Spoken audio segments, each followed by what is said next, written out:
Welcome to Fiber Hustle. My name is Chip. My name is Aaron. I love sewing and TikTok.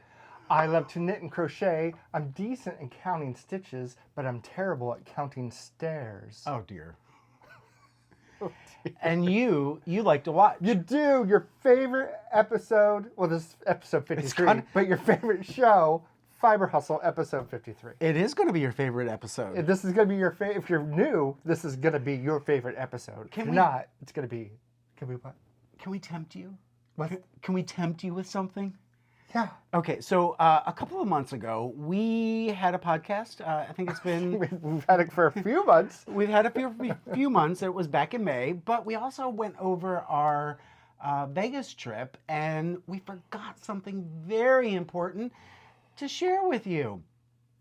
It's more of a cautionary tale. Oh my God, we have lots of cautionary tales today. Okay, so imagine you're going into whatever class of hotel that you choose to book, and you walk in, and sometimes there's that mini bar, and it says of all the things that just ready and at your disposal. So you don't have to go to room service, you don't have to leave the room.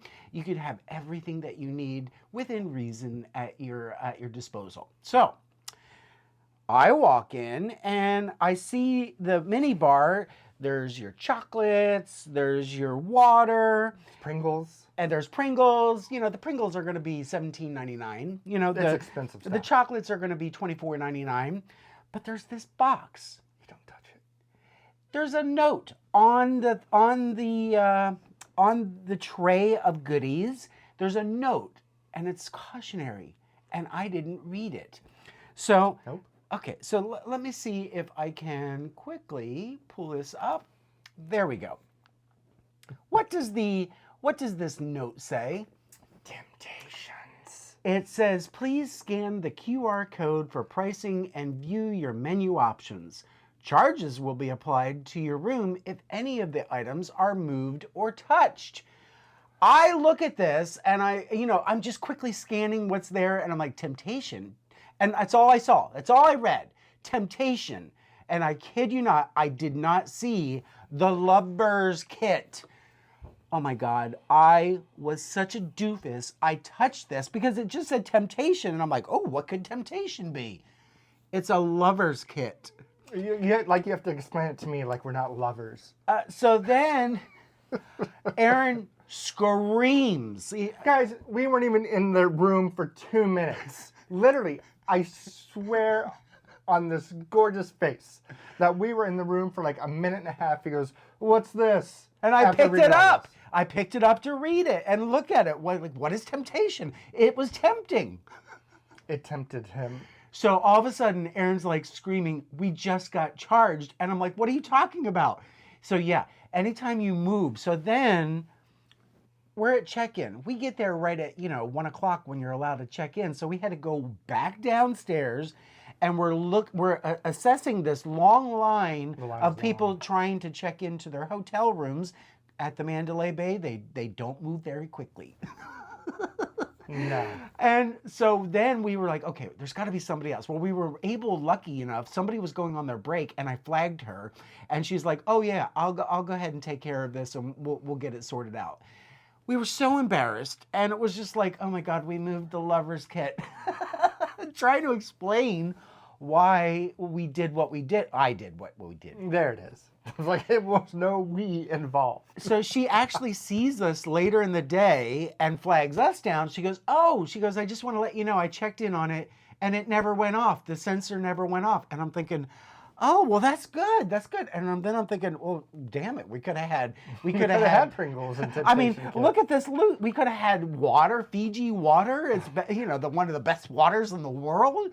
We could have had some Pringles, those chocolate covered almonds. I could have torn into them. Could have torn into all of this. Basically, don't touch anything ever at the mini bar. Never. And we looked up the Temptations box. I think, what was it, $75? It was $75.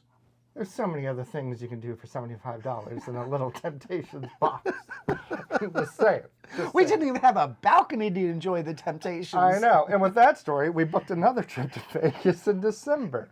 So I'm going to go into this knowing full well, do not move or touch the items because it could trigger the sensor. I'm going to strap your hands behind your back. Oh. Whatever you make of that. So, okay, so we're at episode 53. We do have some makes to show you. We do have some, what are you making? We have some shop updates. So get your favorite project. Get that thing. Get your project and all that insert, stuff. And just hang out with us for a little bit. Yeah, we're just going to hang out. We're going to have some flock talk. We'll save that to the end because we realize that not everyone is going to flock. We'll show you some of the things that we're making or have made for flock. It's just right around the corner, but I know not everybody's going. My family, my sister and her family were in town 2 weeks ago, which was a good time. We hung out around Seattle. And what happened with your counting? I broke the streak of falling down the stairs. I have finally, like I've been waiting for it. Those new... Those who are new? Those who are new. Like and subscribe. I have a bad habit of falling down the stairs, especially our old house. I don't know why. I've hairline fractured many parts of my body. And since we moved into this house, I've been good. Because the steps are they're not as steep, and they are a little longer. Aaron has big feet, so he needs a bigger step. Yes. So my sister opened the door, pointed at something that was on the porch. It must have been Amazon or something. I was probably at the top of the stairs, and I just wasn't thinking, and literally just went, boom. No, you didn't fall from the top of the stairs. You fell from the second to the bottom. No, I didn't say. I said I was at the top of the stairs, came down. Oh. Then probably like the third step up, just not even paying attention, and I landed right on my knees, and I was just like, almost in the praying position going, I can't believe this happened. I think it sounded a lot worse than it felt. Maybe my knees are calloused or something. I don't know. But everyone's like, oh my gosh. I'm like, no, really, it's all right. A little sore, but mostly it was the pride that was broken. Okay, but you didn't break steps. Correct. No steps are broken. Guys, I've broken steps before. Twice. At our house, at a friend's house on New Year's Eve. I broke 2 of those. And this is before I was like a really big boy. It's just, yeah, I'm not very good with stairs.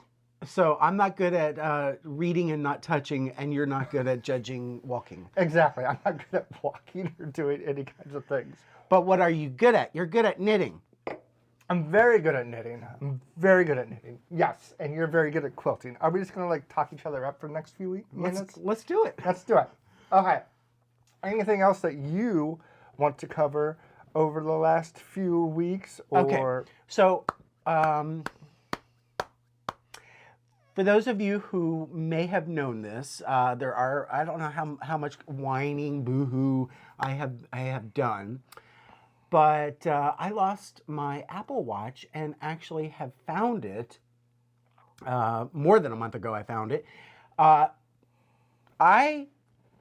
looked high and low, everywhere, and all of a sudden I was cleaning underneath the stairs, and lo and behold, it was in the pocket of a backpack that has been sitting in a closet for a year and a half. It was missing. And if there's one thing, if like my Achilles heel, my kryptonite is like, for me, if I don't know where something is, that is something, if you just want to hurt me, is that you hide something from me. And I mean, like, it just eats at me that, like, because I know exactly where everything should be.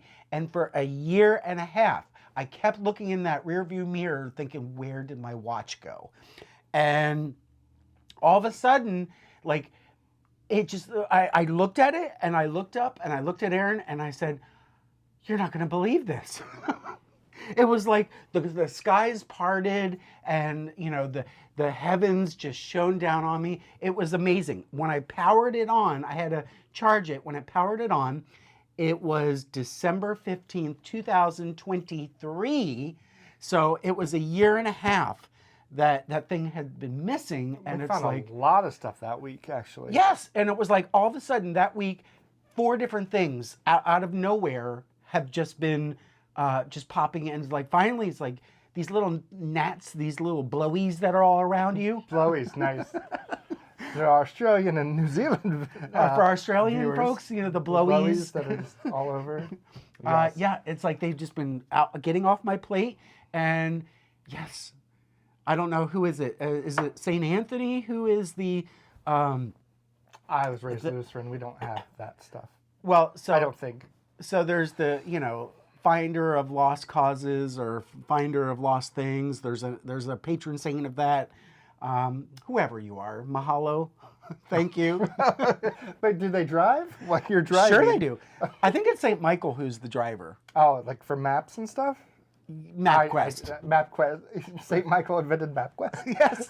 Wow. All right, so Aaron, that's all I have on my catch up. That's fun. So, like something that could be lost, it could be a friend, it could be, an animal. Oh, there's this sad little sign outside of our door on a telephone booth or whatever it is that somebody lost their kitty. And it's literally, you open the front door and there's an electric pole straight across from the front door, and there's this poster of a lost kitty, and every day we're like, did anybody find this kitty? I know. I feel bad when you lose your little kitty. It's a little tabby. I forget the kitty's name, but if you're in our area, please keep an eye out. It's not our cat, but yeah, please keep an eye out for the kitty. What if we got how you get the amber alerts and there's the silver alerts? Kitty alert? There should be a kitty alert. My phone's ringing, look, or my watch is ringing. I would pay much more attention to a kitty alert than anything else because I feel so bad.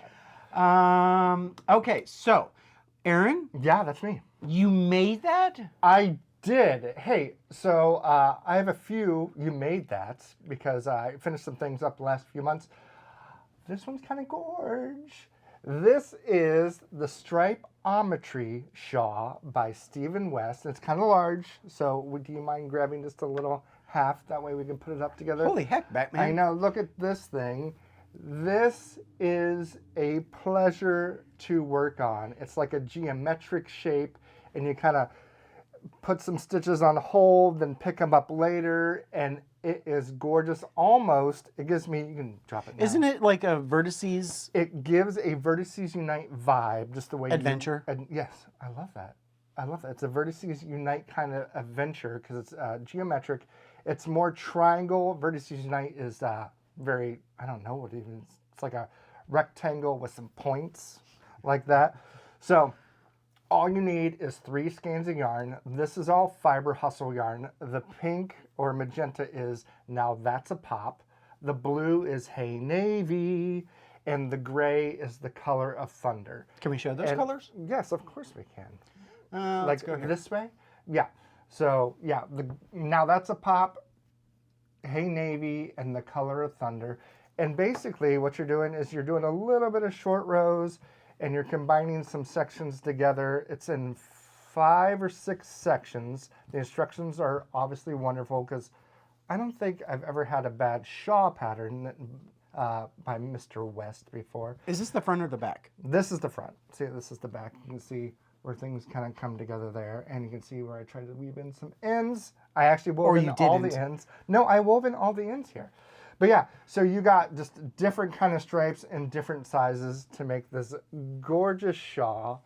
I haven't really even worn it yet because I need to get out there and model. But you can have the pink in the section, or if you're not really feeling that, we'll have the blue.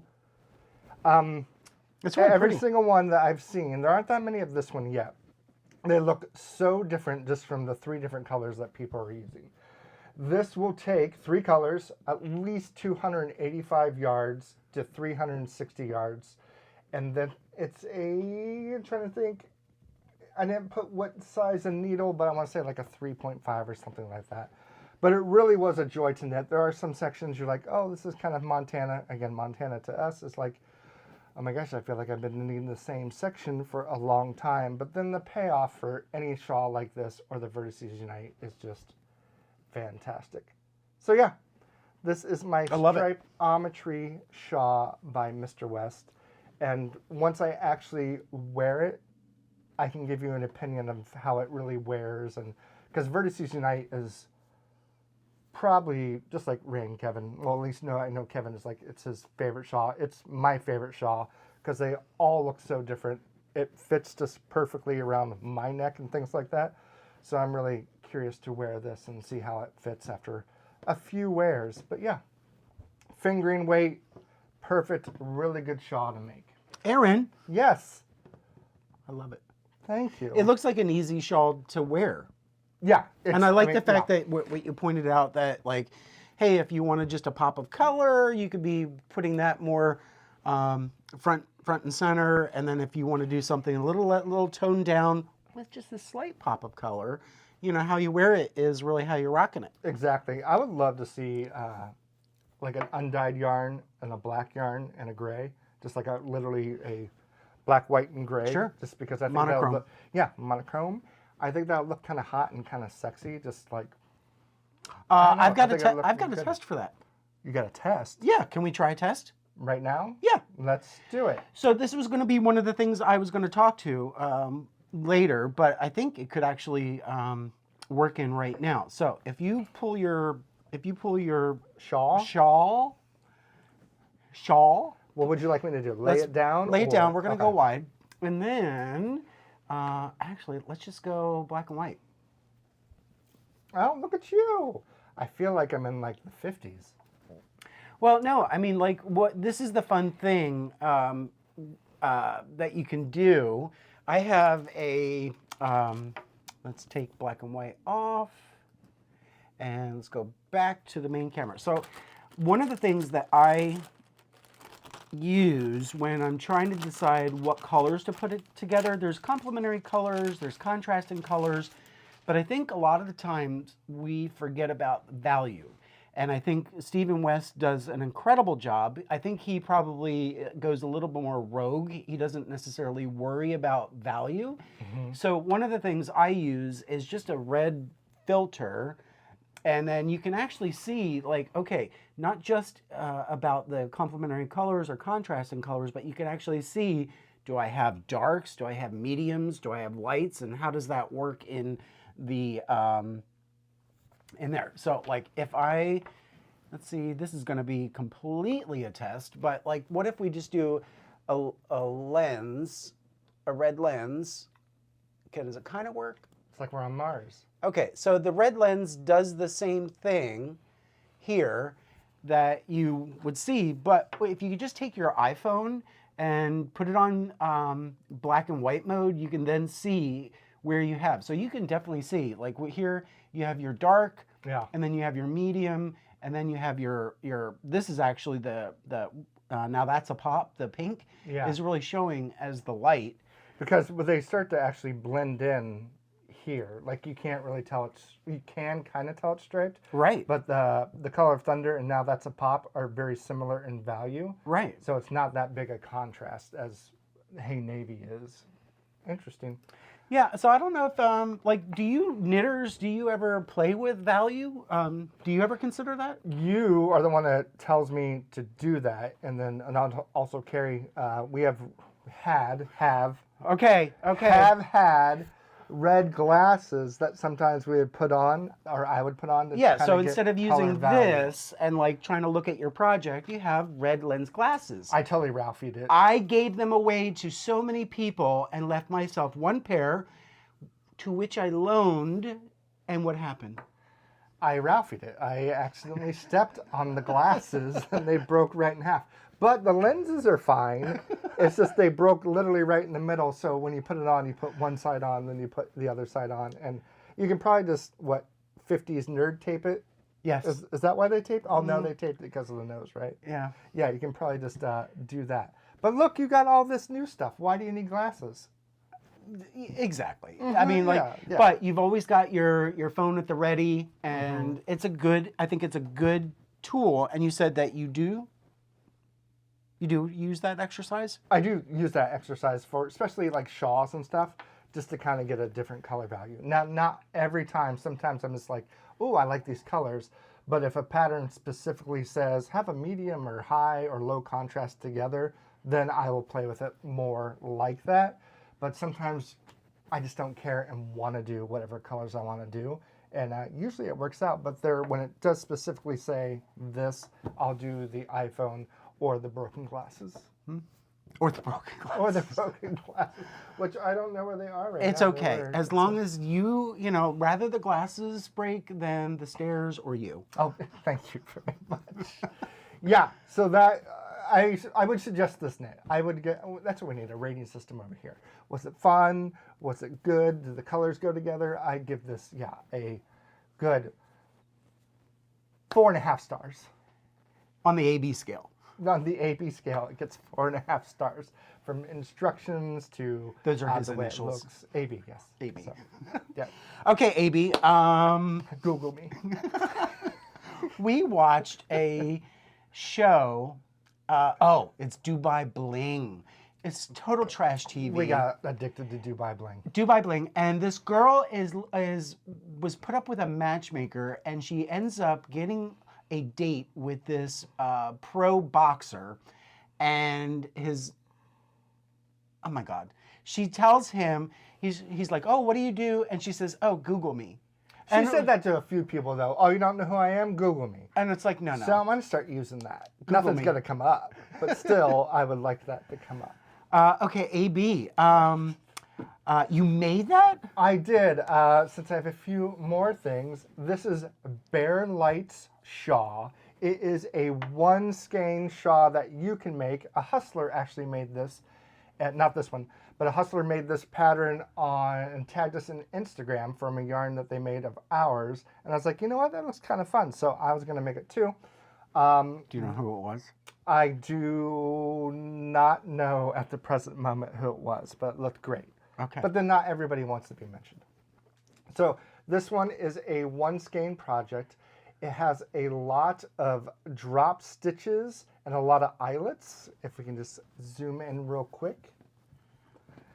Yeah, so it has a really cool look, especially with the drop stitches, which you can see there, because you're wrapping around a few times, then dropping them, which going back after you've done a kind of wrapped it around 3 times, it does get stuck a little bit in the needles, so you kind of got to bring them over before you drop them. This one, I started kind of when we started getting really busy for flock, so I would get distracted a little bit and then come back to it.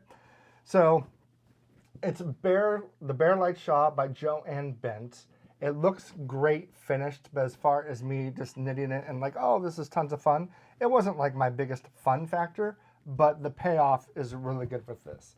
It is one skein between 420 and 460 yards. It is done on a US 6 or 4 millimeter needles, and it's guarded eyelets and drop stitches.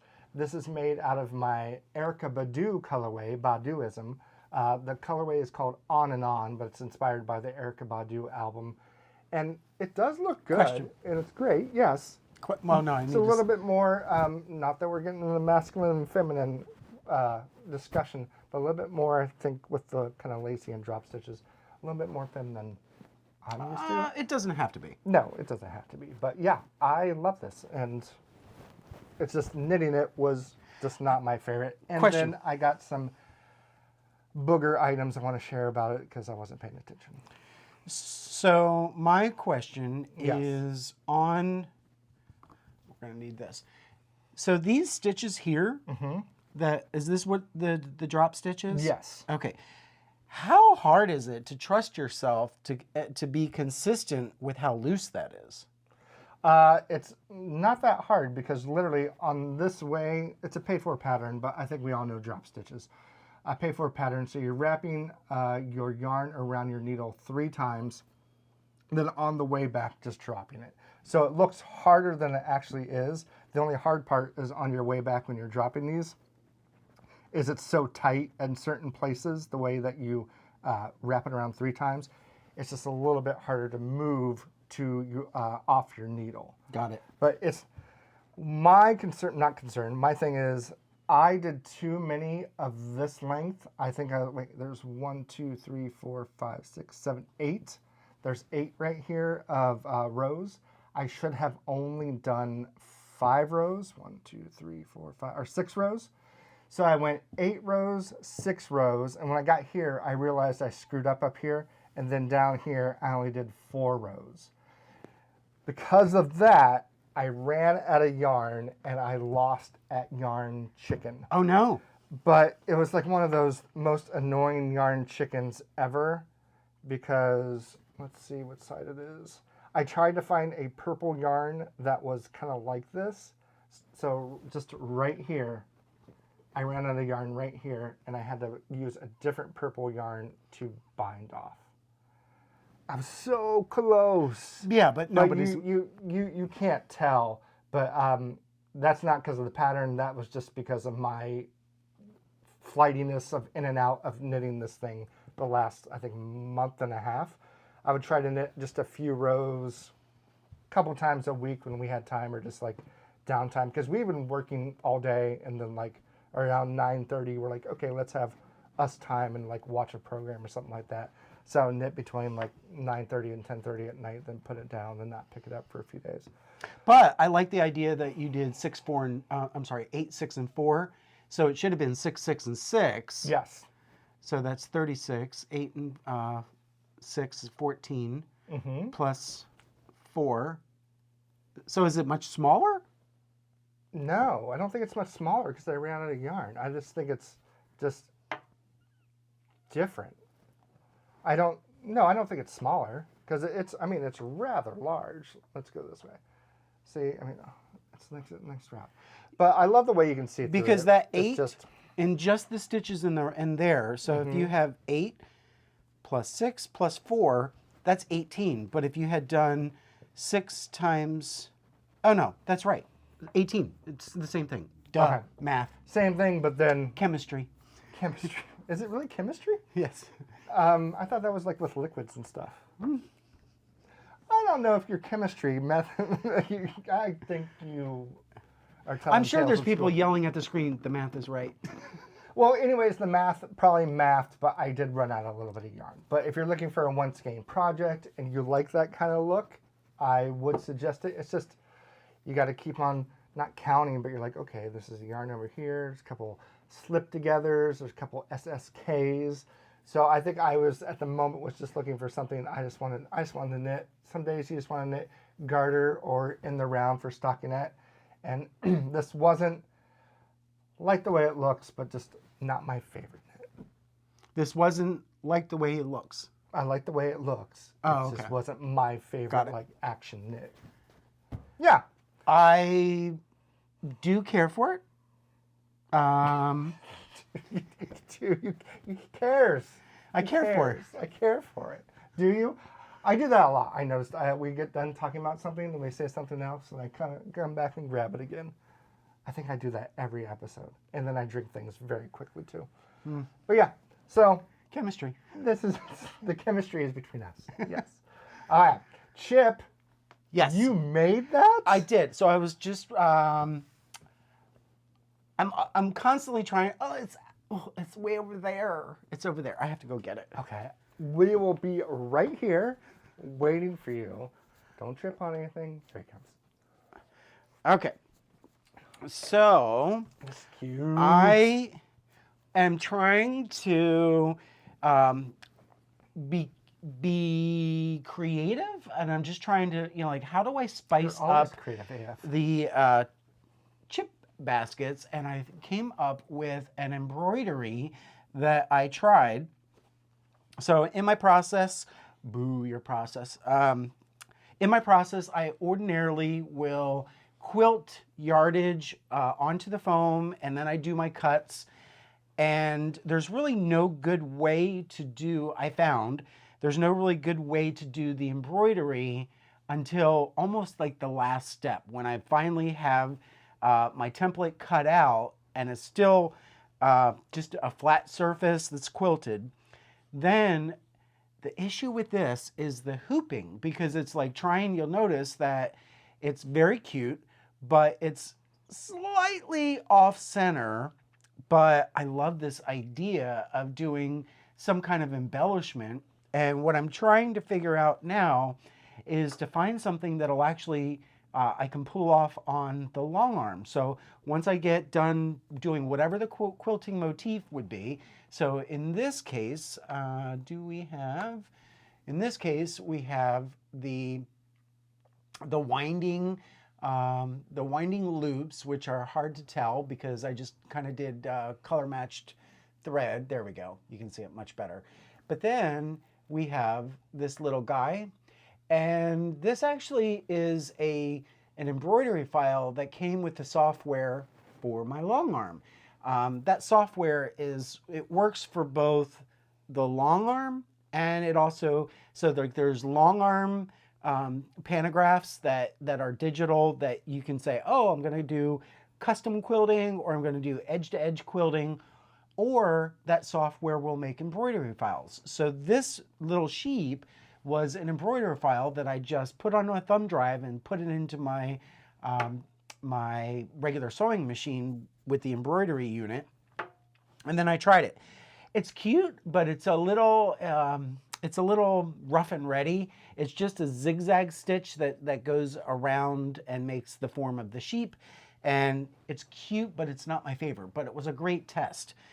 So then I was like, well, you know what? If it's possible for the long arm to stitch something that doesn't necessarily have to keep moving left or right, but it can just follow a stitch path and do some kind of design, then I could quilt all of the yardage just like I normally do, but then even give myself a cutting pattern for the template and then finish it off with the whatever that fancy stitch could be. Mm-hmm. So maybe embroidering on the long arm, like I'm looking for a process that's repeatable.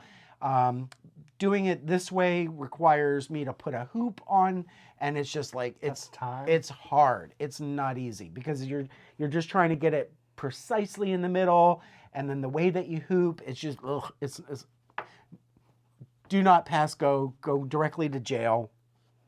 But I should, it's cute. It is cute. Are you gonna keep that one, or are you gonna like put it in the shop, or? I don't know, Aaron. I don't know. It's cute. Sheep. Yes. Well, okay. So you know what was fun is that I did some applique. Actually, I did sheep once. That was an embroidery.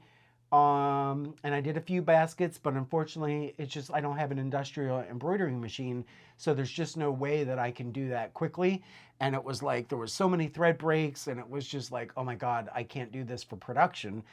But I did applique, and that was fun. I've done some for Halloween. I did some custom ones that were pretty popular. So I think this would be a good way to kind of like reintroduce some of the older fabrics that I still have some yardage left and give them new life.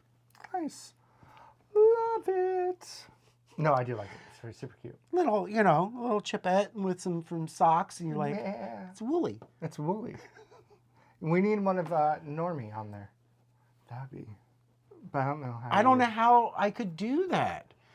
I mean, like I need, Fiber Hustle needs to pay off the computer for the long arm before we even think about like getting an embroidery machine. Oh yeah, 100%. And that also that's another huge.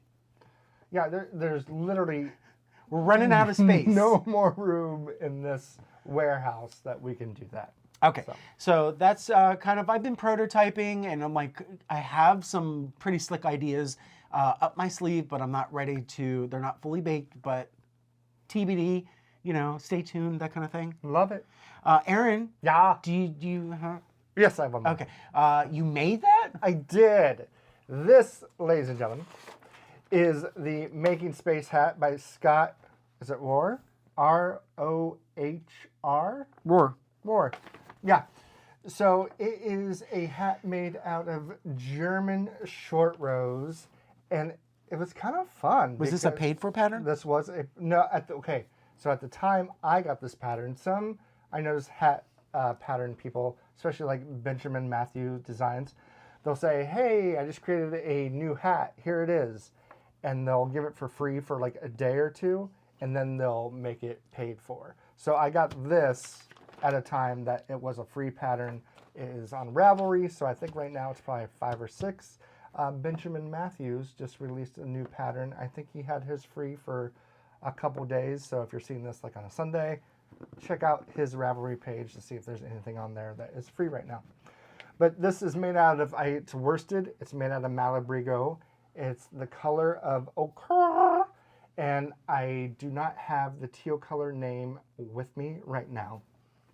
It is done with German short rows to kind of give it that, let's look down at this real quick. And I didn't weave in the ends yet, sorry. Just to kind of give it a different look. Give it close. Do what? Get close, okay. Yeah, to kind of give it like some gaps here, which are those short rows doing their thing. So they're not just stripes that are exactly, not alike, what am I trying to say? They're not stripes that are going Parallel. Parallel. Oh my gosh. I knew I should have had ChatGPT write this up for me.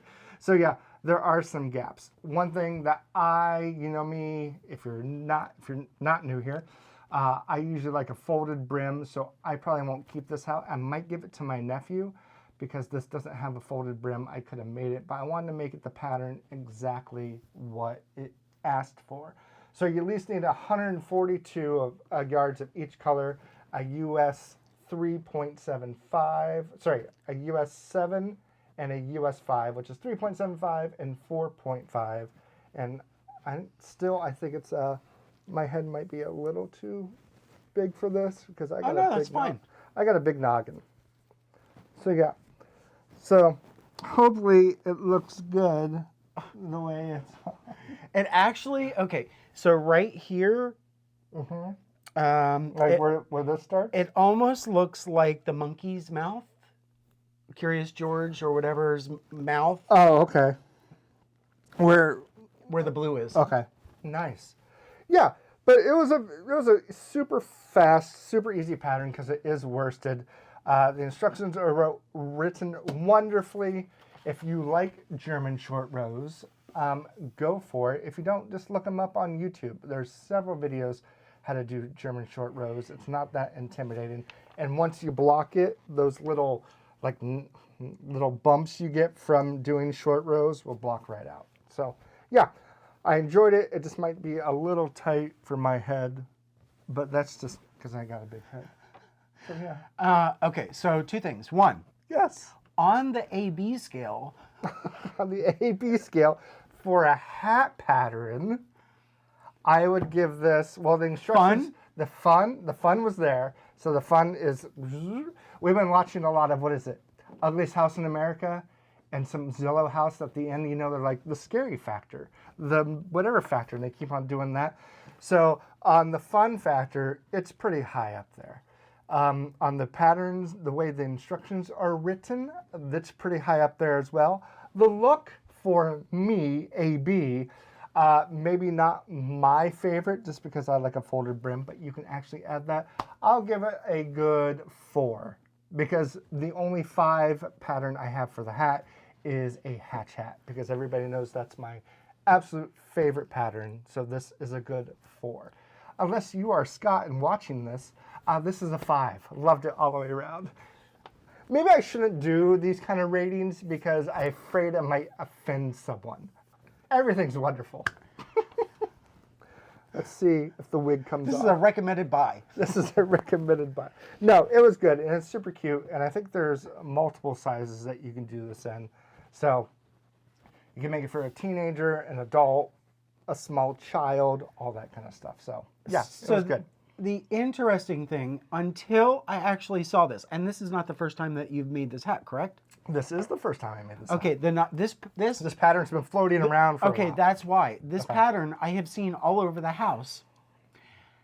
And I thought seriously that you've made this before. Like today, I was like, oh yeah, I recognize this pattern because I've seen it all around the house. Have you ever bought a pattern on Ravelry and you're like, okay, I'm gonna do this one. So some people keep it on their iPads or whatever device they have. I print it out right away. I'm like, I'm gonna make this. And it probably sat in the printer for a good few months.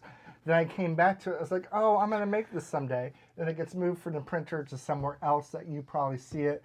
Then one day I was like, I want to knit a hat. but I don't want to do a hat that I've already done before. I was like, oh, this is already printed out. My Malabrigo yarn was already caked up, and I was ready. Chip brought up something a couple weeks ago. He's like, why do some knitters always just, did we talk about this before? Might have been a month. Why do you guys always complain about winding yarn or something like that? There are times that I want to knit things that I'm just like, I just don't feel like setting everything up just to wind the yarn. Am I the only one that does that? So you don't start knitting because you got to get everything, especially if it's like a 5-skein shawl. You're like, do I really want to take time out? It's like 9 o'clock at night and start winding, even though I want to start a project. That might just be me. Probably just me. But I didn't know if anybody else has had that, just like, I would start a new project right now. I just don't want to wind yarn right now. And it's not even that big a deal. It's like doing laundry. It's really not that pain in the butt because you put it in, walk away, and then you just put it in your drawer. But it's kind of like that deal. So what I'm imagining when you're talking about this pattern following you through the house, it's kind of like when you have hardwood floors and there's a dust bunny, or if you're Danish, they're called nullemin. You have this dust bunny that kind of walks with when you walk through the room, and because your path, you create wind, and the dust bunny travels with you. So this has been like a dust bunny just traveling and walking around the house with you. It's been calling me to knit it, and I finally said, yes, let's do this. Okay, so the point that I was actually making is that I really did think that you had made this before. Okay, we're clear on that. But I've seen this pattern so many times. I never noticed that the stripes are actually not even parallel. Correct. I actually thought it was the way the hat was just laying on the table. No. So that's funny. I never realized that until you actually see I saw it in person. And now I get it when I see what I'm looking at, but like I don't know that I would have understood that. Did you understand that when you bought it? Yeah. Oh. Because I saw it right away. I was like, well, that looks interesting. It is. It's a very cute. Yeah. It's not juvenile, but it is. I would say it's a youthful look. Now, do you think it's because of the colors? Do you think? Well, no, I don't think it's even because of the colors. Because some things will be it juveniles it up if you use like certain colors. Then if you use a darker color or something, it makes it more serious or older. Yeah. But like, no, I think it kind of does just have a. It's a youthful look. Yeah. Well, awesome. Now, striped beanie have random space, creating the effect of movement thanks to a few simple short rows. Fun. Chip, are you finished with, you made that? Correct. Well, I mean, like I've made some pouches. I'm still perfecting. I think I don't love making the pouches. It's a simple zipper pouch. This was one of the pouches that I made from the Mom Hug fabric, but that zipper, man, glides perfectly. Is it a double zipper or just one? This one is a double zipper, and I've been playing around with these, and I do like them. But do you guys find them useful? Like basically I am trying to play around with different ideas that would make better use of, or make some use of, my waste. So like when I've got things that are cut out, like, like I don't want to waste the fabric. So I was thinking about doing more of these. They go together pretty nicely. Yeah, you keep a little too small to keep needles and things like that in there, but stitch markers, a measuring tape, all kinds of things like that, I think can fit right in there and pop it right in your chip basket. Yeah. Or if you don't have a chip basket, any kind of thing that you do have, some kind of project bag, and then they look sharp. Yeah, I mean, like they're nice because they're that foam, and then they always pop up. Boom. Pow. Done. I like it. So yeah, playing around with those ideas. Everything I've been making lately is just like Fiber Hustle shop. So I haven't gotten to do a lot of playtime. Yeah, I get it. I'm almost there with you. And I did. did. I did. So, Aaron, Yeah. what are you making? I am making, this is living in my Scrappy Angel bag. I am making the Onyx. Your Scrappy Angel cock bag? Yes, it's the cock bag. Do we want to mention anything? No. No, okay. All right, this is in Scrappy Angel bag. It's the Onyx Mitts Universal Yarn by Universal Yarns. It's a free pattern on Ravelry. A couple days ago, I was like, I want to make something, but not socks. Didn't know what I wanted to make. I said, how about a new pair of mitts? And my friend Kevin from Needles Up to Ready, we had a skein exchange for Christmas maybe 2 years ago, or was it last year? But anyways, he got me this Friday Night colorway by Leading Men Fiber Arts, and it was a sport weight, it is a sport weight, and it's really, really nice to work with. So this is their sport weight, 328 yards, 100 grams, 100% superwash merino, and it is colorful. So yeah, I'm looking at making these Onyx mitts, and they had a few different sizes. I am doing the large size, and I'm not usually a fan of pooling, but these are pooling perfection because it's giving them a really cool look. And I don't know which side I'm going to make. It's very soft. It's, oh man, seriously, it's very soft. This is actually also the first time I have knit anything that is a sport weight. So I am new to the sport weight game, and I'm kind of loving it because you're like, fingering goes too slow. DK is a little bit too chunky. So yeah, I am knitting them on, give me a second, on 2.7, you start with 2.75 millimeter needles for the ribbing. Then you go up to 3.25, which is US 3 for the actual body of the glove. I haven't done this thumb yet, and I just started my second mitt. I'm also using these old, I think, Chalgu needles that are square, which is kind of fun to use them because the smaller ones, because I was looking for some 2.75 millimeters. Where's it square? What do you mean? Where you can't tell? Oh, the shaft is square. Yes, the actual shaft is square, and these are round compared to the round ones for the 3.25. Why the difference? For like a year or two, the square thing, people just wanted to try, and the knitting people were like, hey, let's try some square needles. I don't know what the purpose was of them. I don't know if it's because it's easier to kind of keep your fingers on it this way. I didn't do my research and look it up why, but I'm kind of enjoying knitting the ribbing on these square ones. And it's not that big a difference to me, but maybe I should look up why they did that. But yeah, so I am knitting these mitts. See if I can find it quick. Yeah, find it quick. And I think they're kind of, so far, it's looking pretty cool. It's looking very cool, actually. So the way it's pulling is really nice. And this is, I think, my second time using Leading Men Fiber Arts, and I do like their work. They have great bases. They make great colorways. So yeah, this is it. And thank you, Mr. Kevin, for sending this over to me. Sorry it took so long for me to use, but it's very cool. And in a few months, I'll be out there doing my walks, and you'll need a little bit of hand coverage because it's going to be a little bit chillier. And I think this will come in perfect, and people can see me if I'm walking at night. Okay, so Google's AI. Google me. Says people use square knitting needles for increased comfort and to potentially reduce hand fatigue and pain, particularly for those with conditions like arthritis or carpal tunnel. The flat sides of the needles offer a different grip than traditional round needles, which can be more comfortable for some knitters. Square needles are designed with a flat surface that allows fingers to rest on a surface rather than a rounded one.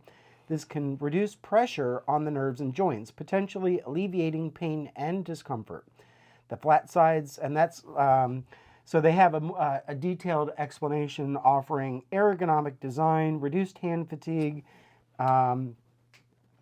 Many knitters with conditions like arthritis, carpal tunnel, or general hand pain find square needles more comfortable to use. And I got the arthritis, so it's been a pleasure to use them. Now, interestingly, Google's AI says they may not be for everyone. While square needles offer potential benefits, some knitters find them uncomfortable or awkward to use, especially if they prefer a tighter grip or are accustomed to the feel of round needles. Some knitters with a very tight grip may find the edges of the square needles to be painful. Yeah, I personally did not have that issue, but everybody's hands are different. So. So there are other considerations, and this could be, on a quick banter thread, saying yay or nay. But some knitters find that square needles may result in slightly larger stitches, or that the needles may run slightly smaller than their corresponding round needle size. And that was on according to a Reddit thread. Oh, Reddit. That's where I get all my facts. So yeah, interesting. I didn't know that there was such a thing. There is. It's been a very long time since I've pulled those out, but I think that's only 2.75. I have a box full of needles, and I think I would love to set up, like, how you go into a yarn store and everything's on a peg, or even their needles. I would love to have my own little pegboard of all my needles in the sizes that they are. I know a lot of people use books, but it would just be easier. Like you would put them back. Maybe. Well, if I had pegs. If I had a peg. I would put them back in exactly the right place. But it's just like, I'm just opening boxes like, okay, 2.75, 3 point. Then this is a 40-inch cord. I only want a 16-inch cord. And I wish we had a live votometer that would have the audience gauge whether or not, how likely is somebody going to weave in their ends? Oh, well, when I step out of the house, it's just I haven't had time. I've been so busy. Very busy. Very busy. All right, let's move off me. Chip. Yes. You made that? No, wait, Chip, what are you making? What are you making? Okay, so this was the part that I was going to get into the discussion with the grayscale and looking at value. So I'm actually considering, I don't know this to be the God's truth yet, but I'm considering making a quilt that actually I would sell. And the reason being is just like, I made baskets, and I would love to try something different, but still gotta make an income. So, but one of the ideas that I was coming up with was to do a pattern by Toad and Sew, and it's called Garden Glow, and I thought, oh, this one would be fun. Now, I'm sure you can relate. There are some patterns that you're like, oh, I finally know, I'd love to work on this one. I've had this in my library for some time. I'd love to get to this. And then you don't have the right yardage.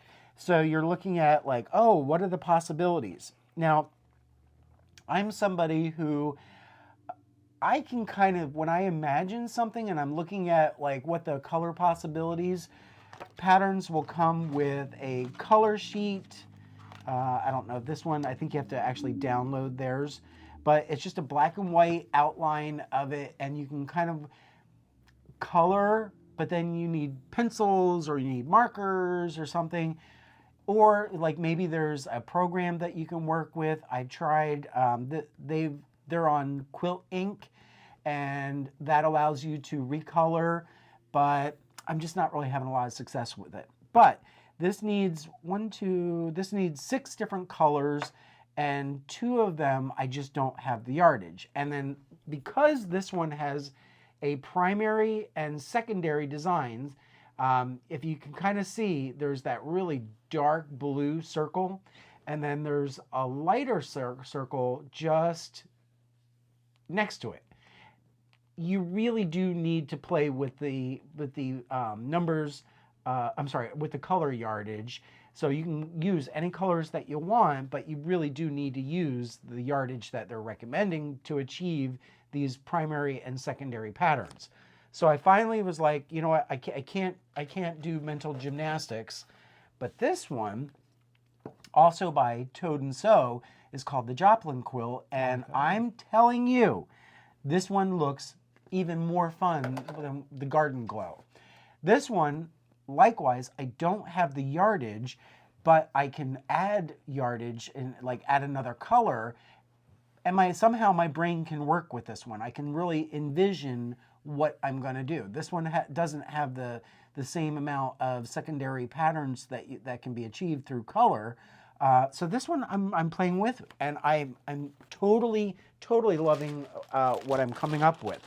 So I went in and looked at my fabrics, and I was like, oh, okay, Juicy Juice, Giuseppe, and I don't know his last name. This is his fabric line, and I'm gonna just kind of put it all. I love a lot of his fabrics. Love very much. This is also, who is this? This is Andover Fabrics, and I am in love with the palette that I'm coming up with. And this is why I was playing with my red filter. And so if I look down and we go wide, we have the Juicy Juice, and it's just really beautiful. So, but as well as these colors play with each other, you noticed in the pattern that there's some really light, so you need a mix between your lights and your darks, and there are some mediums. So do I have that? Well, we can just go into black and white, and you can see, so like these two are really playing like a dark. Actually, this one is even playing like a dark. And then we've got some mediums. This one, which is actually the green one, and this light white, this cream color, they're really playing like lights. So I've got some mediums, I've got some darks, and I just really think the values are there that are gonna play well. But I love the colors. And then for the background, I do have the yardage of some cream that would be just a solid, but it just read flat. It didn't really read, you know, like this is Connecting Threads chambray tonals, and see how it gives more texture. This is a gray, but in real life, this actually to us, well, today it's reading gray. I think in the camera it's reading gray, but in real life, actually no, to me it's reading gray today. It is. The other day, I swear to God, bizarre. this was reading more brown.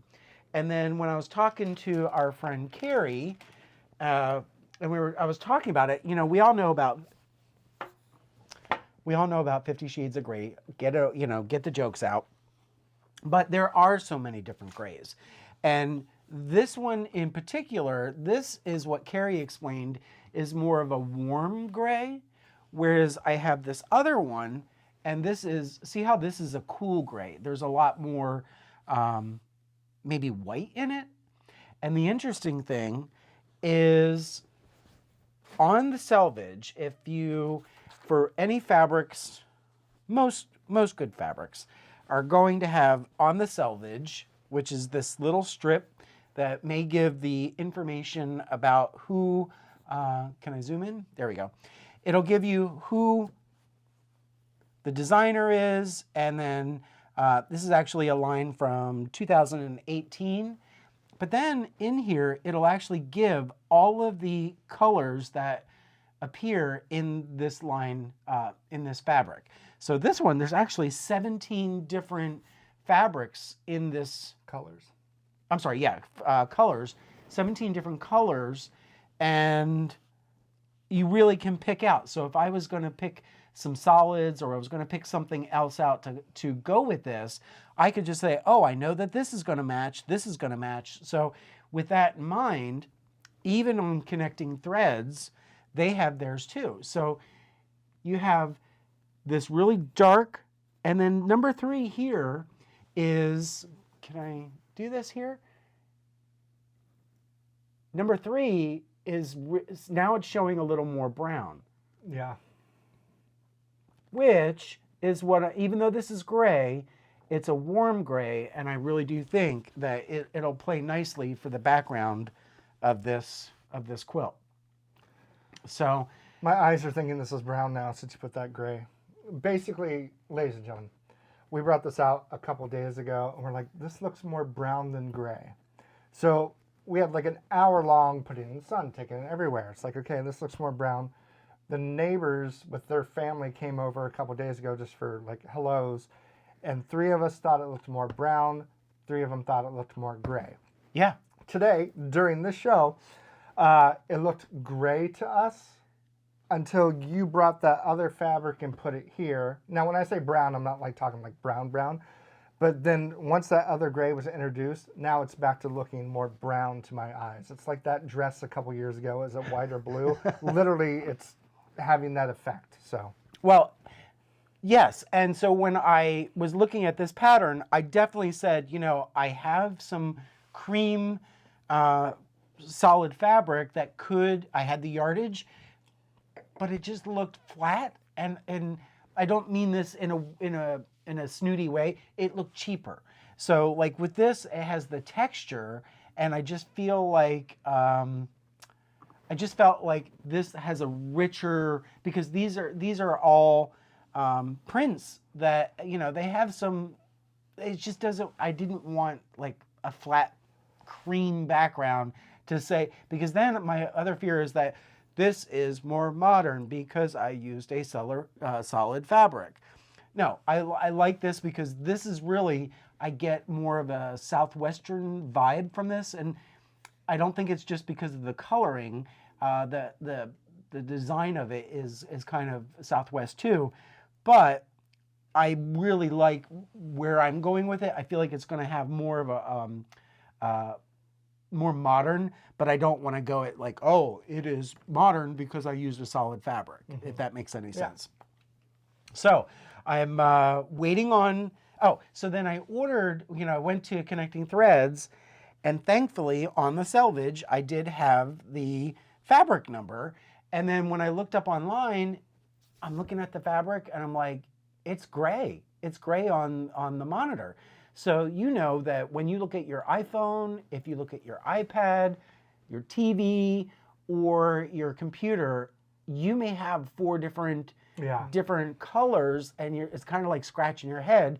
It's nice that you have a sample to really be sure about what you're ordering. But then when I looked at that, and I was like, sure enough, it's gray. This is gray. So it's just like you said, the blue and white, what was it? Blue and white dress. Blue and white or gold and white. Yeah, correct. Right. What was that, like 2000 or something? Yeah, and it's just one of those things that stick with you. But I think it passes the modern test for me. It passes the value test. It's all this. I think it's going to play well. And this doesn't look this is not going to be like a 10-year quilt. This is going to be, I think it's going to be fun. I think it'll go quickly. We've got some log cabins in the corners, and like this is going to finish out at what, 72 inch square. And I love a square quilt. Carrie? Does she not? Oh, she hates them. Why? Carrie prefers rectangle quilts. Oh. I like a square quilt because like when I grab it, I don't care. There's no correct way to have it. That makes sense, because the postcards of Sweden Iron Bed is not perfectly It's rectangle. square, because sometimes we're like, wait, this is wrong because it's long ways, and yeah. Yes. So then I don't recall who the lady's name is, but there is a long armor who offers a class on how to custom quilt this particular quilt, and I think she's only charging like $7. So I don't think you get one-on-one time with her, but I think she has a video to show you what some ideas. And it was interesting. I was seeing some of the, she has some of the preview videos that are showing how she went about quilting this, and I'm like, this lady is clever. She has some really fun ideas. This one, I don't necessarily want to just do an edge-to-edge quilt. I really want to do some custom quilting by pushing buttons and, really treating it. Kind of like how I did my clock, where I treated 2 sections as one, and then used the same design on a smaller one, or a smaller section. I think this could be a lot of fun. It's going to be a lot of fun. I love these colors, but I love these too. Yeah, and cool. I want to say she actually lives in our area. Oh, really? Like, I think she lives in Mercer Island. I don't know how the island, huh? Yeah, so she's like literally 10 minutes away. Close to Qdoba. Yes, on the Let's way. meet her at Qdoba someday. Tell her to come on over and bring Qdoba. Yes, please. Yeah, so that's one of the things I'm going to be, what are you making? What are you making? This is just between us right now, but isn't there usually something that says it's recording somewhere? Yes. Okay. There it is. I was just nervous. I'm like, oh my gosh, we'll have to do this again, but we're good. We're great. Okay, so Aaron, AB. Yes. What are you making? That's weird that you're calling me AB, because usually just like the boys call me AB, not usually you, or just my last name. Well, there's a fun factor to it. There's a fun factor to it. Oh, I'm sorry. One more thing. Hold the press. I don't have anything else to show anyways for what are you making. So take it. Okay, so again, I really do struggle with how things are gonna play together. Now, I'm not advocating, but I will say there was, when I had to take 2 oxycodines, I literally could see my imagination. Now, I know there are different people out there in the world. Some people, they're like, they have an inside voice that like, they constantly have an inside voice. There are people that have no inside voice, and I'm like, it's just quiet in there. But you make your inside voice outside. True. So there's people that actually, when you are thinking of your next knit or your next quilt or whatever it is that you're making, how much can you actually see in your mind's eye about what the final result is going to be? So you're picking out your yarn, you're picking out your fabric, and then you're looking at the inspiration and you're like, okay, this is what I'm going to change and everything. How on a scale of 1 to 10, how clear is that for you? I usually don't think about that. I don't know why. I just think about the colors I'm going to use. You don't try to see it? I don't think so. I guess I try to, but not probably as hardcore as you would. A lot of people like take little colored pencils and stuff and try to do stuff. I'm just like, here's the colors I like. Does it call for 5 things? And kind of go from there. But usually I'm really good at picking colors. So maybe it's just like a natural thing that I don't have to think about too bad or too much. But yeah, I don't obsess about it like you're going to.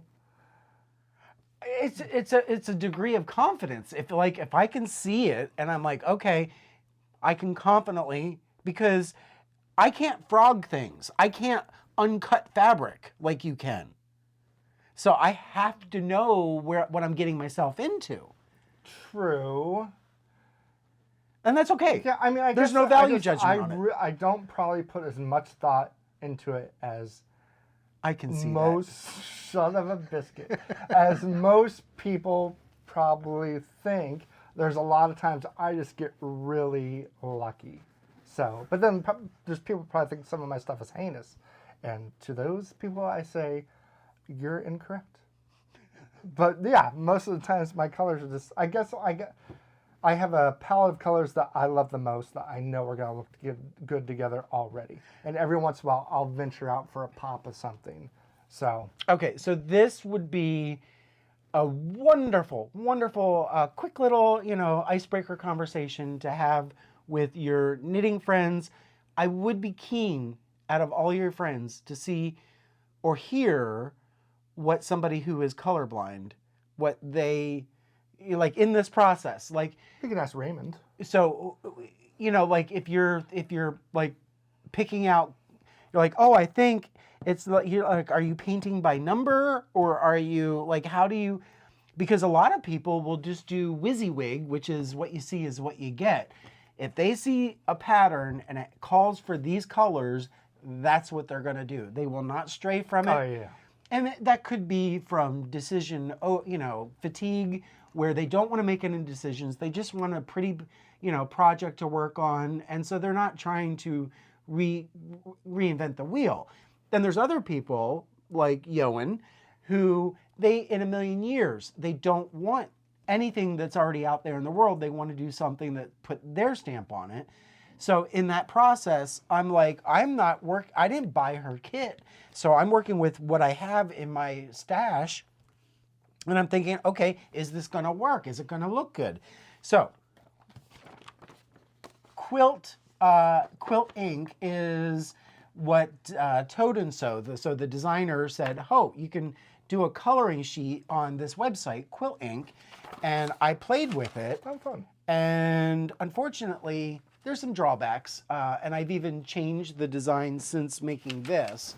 But this is kind of like the palette that I'm going after versus what she had. So there's even some things that I've changed since this, but once you finalize and save your draft, you can't go back and re-edit it. I would have to do it all over again. So, really? Yeah, so Quilt ink is a little stinky. I don't know if that's a paid for feature, but this is kind of gives me confidence in saying, oh, okay, this is generally what I can expect. So one wish is that when you're using their software, I wish that you could put in the fabrics, because you can download from the manufacturer, you can download what fabrics are out there for that line and then import them into EQ8. So it's like you with confidence know this is what your finished product's going to look like. Quilt ink, you can't do that. You can only work with their solids. So this is kind of like a near idea, but I really think this is going to be pretty.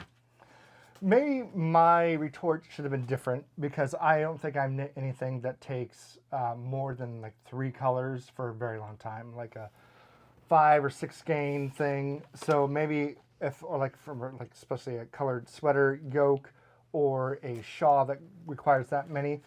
So it's been a while since I've knit something that, not intricate, but that has that many colors. Complex. That next time I do, which I'd love to knit, like with Stephen West always has lots of different yarn colors. Next time I try to do one, maybe I'll try to do a West that is more than 3 colors and put them together. But I know, like when I started this one, I knew I at least wanted a few times the magenta and blue together, because I love magenta and blue next to each other. So I was like, where in that would I have the magenta and blue? So I guess I didn't tell a fib to you, but maybe I wasn't. But okay, so when there's basically, if there's like a 7 color palette in front of me that's clear, I would try to find my 2 favorite colors and say where they're going to be the majority of the time that I can put them next to each other. Then everything else just kind of build off of that. Did that make sense? Yeah. Yeah. But in your mind's eyes, the question is how, like, what level of clarity on a scale from 1 to 10 can you actually in your mind's eye see things? That's kind of the question I have for everybody. Can you really see, or are you like me? You need two magic pills to in a program to color like things in. 99% see, and it's like some people live that way. I just don't have that gift. All right, so Aaron, what are you making? I don't have any more what are you making. Everything else that I have is going to be flock talk, shop updates, and just things that I have. Basically, I'm going to show you a bunch of things that have died. So if you have I have one more. Then let's keep on going. Okay, so all right, so I have one that's a rage quit. Everybody loves a rage quit. Everybody loves a rage quit. So I was a couple weeks ago I made this pattern, and this is using the Rob Peter to Pay Paul block, which is basically, it's not an apple peel. It's half of an apple peel.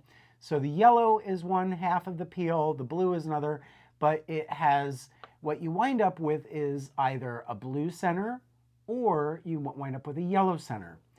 And where I kind of went awry is that when I was making all of my blocks, I was doing so good. I I took all, this is just supposed to be scrappy, and I took yellow blocks, different ones, and then I took blue blocks, right? Cute. When I did all of my cutting, I was like, oh, that's funny. I have all of these extra orange peels, half orange peels. And I'm like, how did I do that? And then I had all of my blocks made. And then I realized, I don't have enough of the centers because I've run out. I was only able to make, and this is on point. So you put these together this way.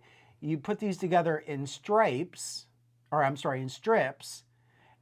when I finished and I was like nearing the end and I had all of my strips made, so you see they just alternate between the yellow and the blue, right? Seems simple enough. Mm-hmm. Well, unfortunately, I only made enough for half the quilt. I only have this much, and I have a ways to go, which then I thought, oh, that's how I overcut so many of these pieces. But then the problem is Aunt Joanne's is out of business, and I don't have enough of this interior fabric. And I just got into a rage quit because I do have scraps, but literally, this is supposed to be a scrappy quilt. I'm literally going to have to sew, this is so cute, it looks like a bunny, because I used AccuQuilt to cut these. So it looks like a little, It does. It looks like a little bunny. Excuse me, but the shape, oh, look at that. It is a bunny. Just put eyes on it.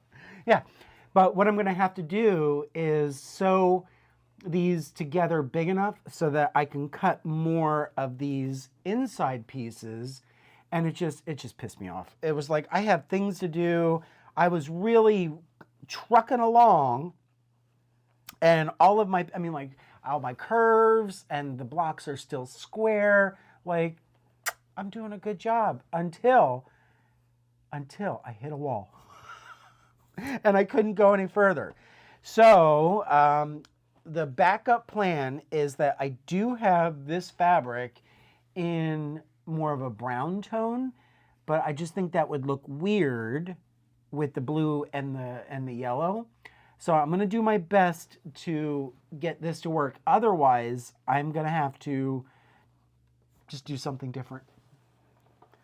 So yeah, so this is a rage quit, and you know me, following directions. You'll figure something out. I'll figure something out. Totally different. That never was meant to be. Yeah, and it's gonna look lovely. This was my own pattern anyway, so it's not like I don't know how I know how I did it. Is that when I was counting, I counted, like, look at this, blue. So what I did is I said, oh, it is however many long by however many wide, and that's how many I needed. No, my friend, this is on point. So I should have counted the blue, and then I should have counted the yellow. And that was the total number. Add those up, and that was the number. Oh, yeah. Oh, my God. I felt like we've all been there. No. Oh. No, I had many disasters today. So yeah. So anyway, so that's what are you making? Well, that one I'm not making. That's what I'm not making. That's not what I'm making. What are you not making anymore? Yes. That's a new segment. Awesome. Okay, so Aaron, yes. Could you please give us a shop update? Thank you if you hung in this long. We're going into the home stretch. The fun part now is we get to talk about Flock. Yes, it's Flock Talk. Everybody who's a vendor at Flock, you know they've been busy, but we've been busy behind the scenes, consumed, weekends, nights, days, all kinds of things. It's just been nothing but Flock. So I will show you some things that will be appearing at Flock, and so they're not going to be on the shop until then. That you're excited about? Yes, I'm excited about. So I know a while ago, I mentioned to you all, I was trying to do Alanis Morissette's Jagged Little Pill, and some of this came out of my, I just got a paper cut. Just kidding. A lot of this came out of my color alchemy class with Alana. And so I'm ready to show you what it's going to look like. That is going to be right here, and it's going to be called Jagged Little Yarn. Is it Alanis or Alanis? This is Alanis Morissette. Oh, because you said Alana. Alana was part of my color alchemy class. Oh, okay. Yeah, I was doing two different things. But yeah, so if we go down here, we can kind of get in there, and you'll be able to see that this matches, I think, pretty well. We got the reds, we got the magentas, we got the green, speckles of black, and all that good stuff. Now, one thing, I tried to match this color-wise closest to the album that I could.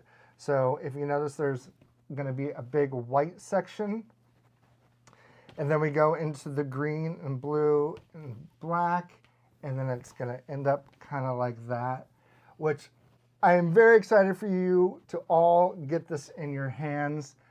So Jagged Little Yarn is going to be inspired by Jagged Little Pill. And our friend Carrie has already made a little sample. This is, the pattern's called Easy, and it's by Martina Behm. Beam or Bem? Behm or Behm. But here's a little sample of it so far. And this cute, Very pretty little shawl scarf thing that's happening right here. So yeah, this took a little time to design, but I am super happy and excited about this color. I didn't even know that you did that, so that your colors are literally following Yes. the album. That is the Fiber Hustle difference. Oh, stop. No. No, but I'm super excited about this one. I can't wait to see what you all make out of it. It can, as you can see, it can make a great shawl. It's going to be great for socks. This is on our 80/20 4-ply base. So yeah, come pick it up.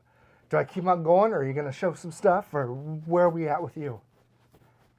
I'm ready to keep on kind of going. No. You all right? Yeah. Okay. Also, a couple weeks ago, I was like, hey, I was listening to my friend Elton John, like we're actually friends, Goodbye Yellow Brick Road, and that made me come up with this color, which is going to be called Normie and the Jets, because you know our mascot's name is Normie. And if we go down tight, it's pretty much exactly like the album. We got the yellow for the Yellow Brick Road. There's a little bit of green and this pink for his jacket and the trees, and there's some speckles in there for the brick. And I didn't leave out the piano and the shoes, and there's a little bit of speckle. And this one tried to match as well the way that it's gonna look. There we go. Yeah, this one isn't like the Alanis album, but yeah. Very pretty. So it is gonna be. Look at that. I love.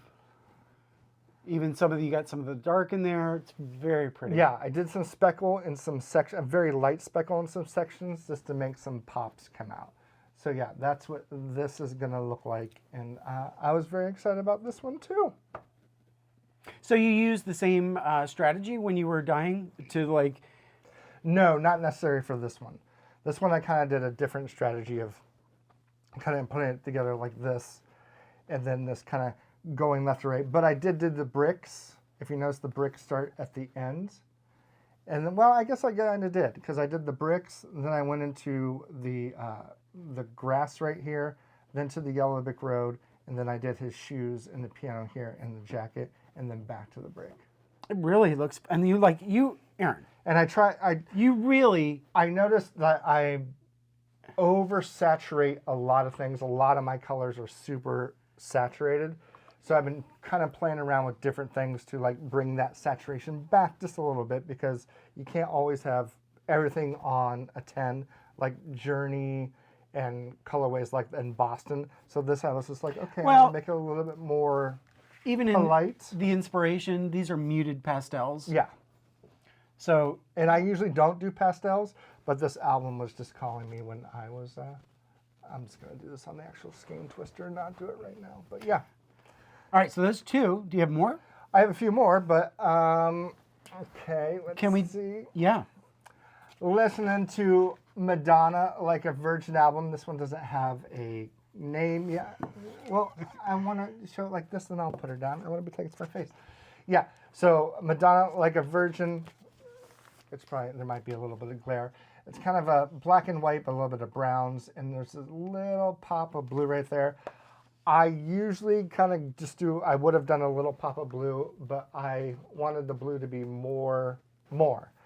So I created these to kind of go with it, and there is more blue than there probably needed to be, but that's what my vision was. So again, it doesn't have a name yet, but yeah, the blue matches almost exactly. Maybe in the camera it's a little bit different, and then kind of just give it the look of the album. So this is good. I think this is going to be a great shawl, just to have the kind of blue and the darks and the brownish dark color come up every once in a while. It's going to be great for socks too. This one looks like yeah. a wig. It does. It's like a little wig and wave. But yeah, no name yet, because I'm afraid if I call it Like a Virgin, people are going to be like, I don't know. I don't know. I just haven't named this one yet, but this will be at Flock as well. So one interesting thing I asked, to me it was interesting, I asked Yaern, when you're dyeing and you're getting inspiration from your album, how literal do you go with the percentages of color distribution? So in this case, this is a monochromatic album cover. So she's literally, it's just browns, maybe some black, and some, varying shades of brown and cream.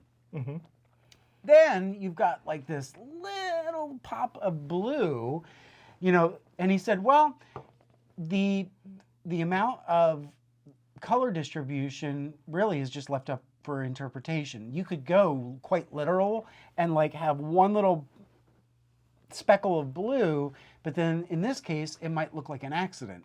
Whereas what he did, what you did really is just like, okay, these are the colors we see, and these are the colors that, that you want to bring out in the total skein. Percentages don't matter. Yeah, majority of the time I'll try to get the percentage kind of like the album, but for this I thought the blue was more exciting than just having a all brownish, black and brown. What? Did we show this one? Yeah, we did. Oh, that close? No, not that close. But yeah. Yeah, I love what you did here. Yeah, and there's just a hint of speckled black in there, because I looked at the belt she had on right here, and I was like, okay, I'm just going to do just like a very, very hint of speckled black. So I did think about everything in there. She was such a baby there. I know. She's like 22 or something in there. Yeah. So those are the album-inspired ones that will be at Flock that I'm excited for you to get your hands on. And again, I'm a small indie dyer, so it's not like I have hundreds and hundreds of these. So if you do happen to go to Flock and you want to pick them up, there's maybe 20 to 30 each, maybe. So get to our booth. Get to our booth early so you can grab them and send them and all that good stuff. Love it. And I know like your Journey and your even your Go-Go's before, I mean, like they have been so popular. No Go-Go's this year. I did just... Oh, you're not doing Go-Go's? Unless I might have time. I don't know. It's come up real quick. I did plenty of Journey, because Journey hasn't been in the store for a while. There's plenty of The Good Life. I haven't really did Boston this time, which maybe... You did or didn't? Did not. If I have time, I can do some Boston. And yeah, there's some other things I can't think of right now. There's going to be Lauryn Hill this year. Everything is Everything. It's been in the store, but it wasn't at Flock last year, so that kind of thing. Yeah, so I'm excited. I am excited about some of these. So am I not speaking well today? No, you're fine. He looks like, No, you're fine. And the last thing is kind of us together. Do it. So, our friend back here, Mr. The Revolution himself,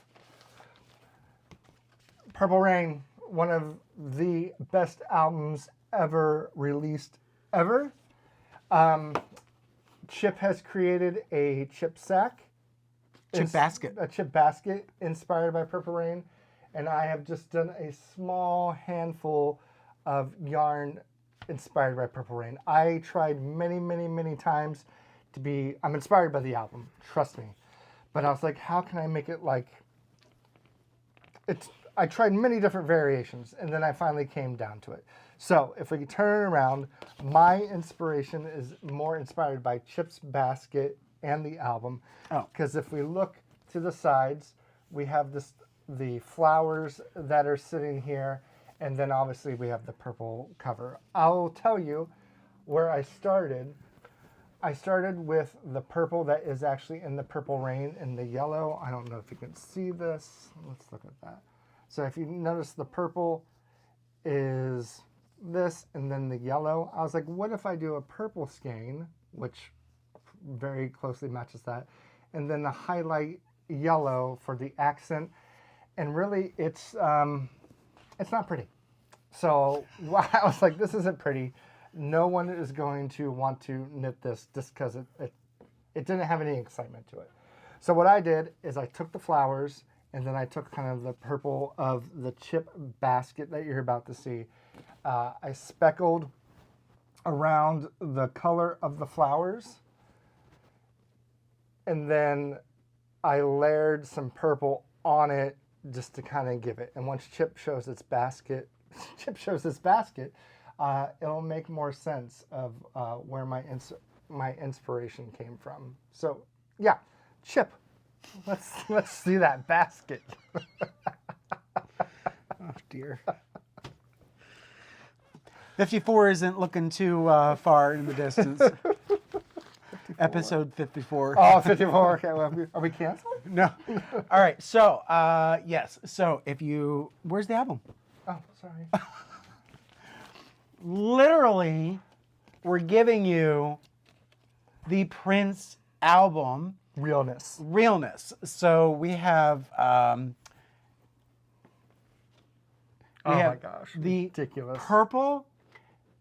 Can you see it? There's actually purple paisley fabric in the bottom and a type of quilting is more paisley. And then we have the album inspired fabric that literally is giving you the revolution. And so what I did was for the bottoms, I did more of a dense, smaller scale. And then for the white part, I opened up the scale of the same design and giving you, so you can literally have your Prince Revolution basket, and you've got large, you've got medium, and you've got the chipette if you're a small project sock knitter. So limited quantities in those. And this goes perfect with it. Just pop it right in there. I think it's going to be great. Now, what I'm working on currently is, we can put these back because I don't want them in my face. So this year I focused more on giving sized possibilities and choices. Last year, I came with just larges. That was the whole thing. And a lot of people kept coming, oh, do you have a medium? Do you have the small chipette? And I was like, no, I only brought it. So last year, I went with a lot more different colorways and fabric choice, but no size. This year, I'm bringing the same amount, but I'm giving all of the sizes and just fewer fabric options. So there's a trade-off because I can only make so many baskets.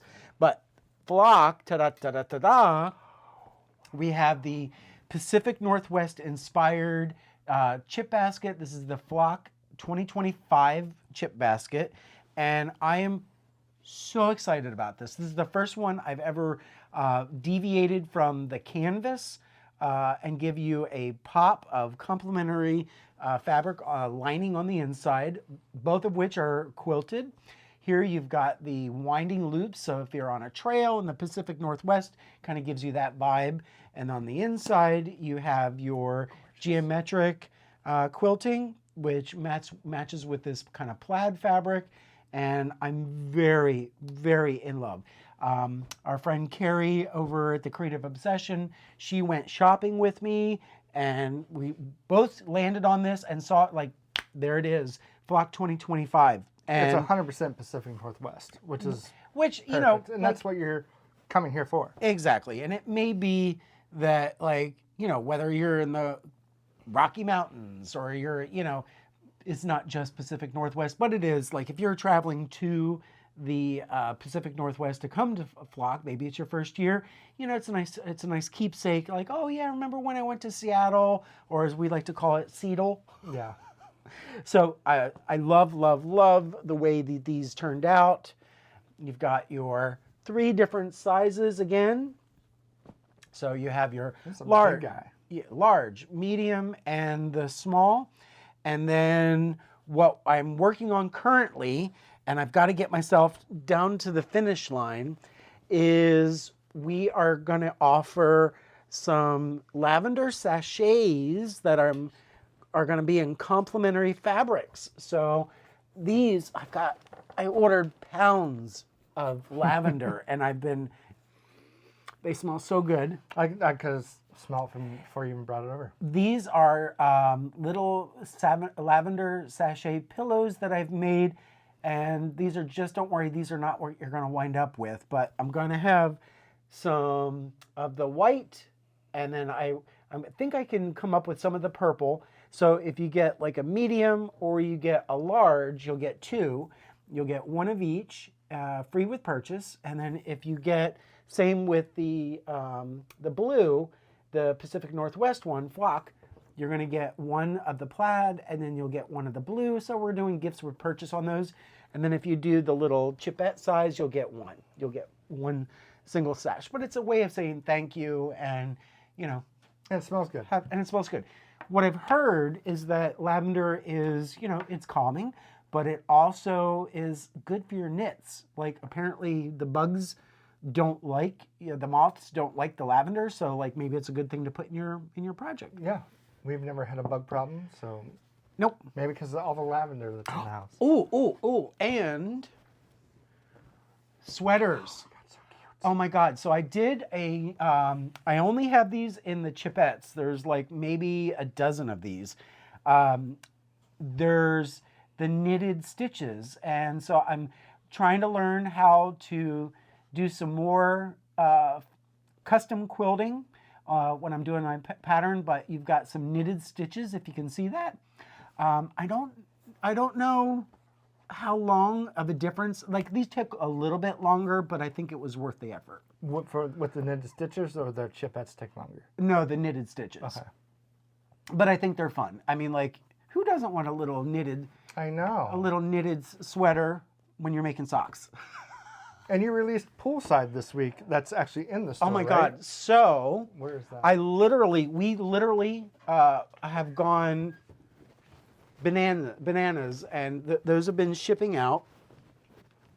So Poolside was released this week, and this is, I think, one of the funnest ones for summer. Like, a lot of people, you know, do you give up on your knitting in the summertime, or, you know, are you a year-round knitter? If you're a year-round knitter, you want something that really speaks like, oh, summer. Yeah. So I love these. And these aren't Flock exclusives. These are in the shop. These are in the shop now. Yep. Yeah. Yep. And so, like, even if you're not at Flock this year, so obviously whatever doesn't sell out will be online. So you takes your chances. But get these. These are there. And then, did I have another one? I forget. I think that's it. Yeah. And then I do have some ones for the fall. Oh, the fall ones are. But they're way over there. Yeah. So those are what I've been making. I mean, like, I think we're kind of good this year. I think we're kind of ahead of schedule And I don't want to say that too loudly because, you know, things always come up. Yeah, I'm excited. Just those who are going, we're excited to see you. Come say hello, please. One of our BFFs, Michael, will be there in the booth with us again this year. So we're very excited just to have him, one, just here hanging out with us, but two, actually in the booth. So we're excited for that. What else did you make? That's it. Well, I made a bunch of other stuff. Oh my God, these are my album inspired ones that are new this year so far. Literally, like, we've been taking up a lot of extra square footage.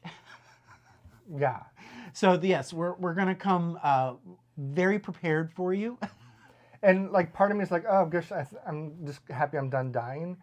But then even this morning I was like, oh, maybe I can still try to get one more album in there. So I don't know if I'm going to do that or not because I still have, this is on our 75-25 BFL Superwash base, the Prince one. The Revolution. The Revolution. Everything else is on our 80-20, but I still have some 75-25. So I'm like, do I want to try to maybe make a colorway since this is exclusive that Chip made? Or do I want to try to do another album in the 75-25? Or do I just want to like start putting stickers on all these things because I need to have a sticker party with my friends to come over and say, oh my God, label these please, because everything has the bands. Oh my God. We just need to get the stickers on there. That is a lot. It is. It's going to be all right. It's going to be all right. Well, I'm kind of busy. We're excited for it. We're ready for the fun of Flock, and then after that, we look forward to our trip to Rhinebeck to see everybody. Then we have post-Flock FOMO promo. Yes. Flock FOMO promo 2025. Yes. Yes. After Flock, you'll probably get a newsletter if you're signed up for our newsletters of our FOMO promo. Yes. Mm-hmm. I've already got it in the system. Oh, you do? Yes. Exciting. So yeah, if you're not signed up, it's scheduled. Sign up so you know what it is. Okay, so it's been lovely seeing you. It's been great. It's been great. I'm hungry. It's been great having you. I hope you got your project done that you've been working on. You don't go rage quitting. The world is very crazy. It persists. It's a crazy persist, and you are not crazy.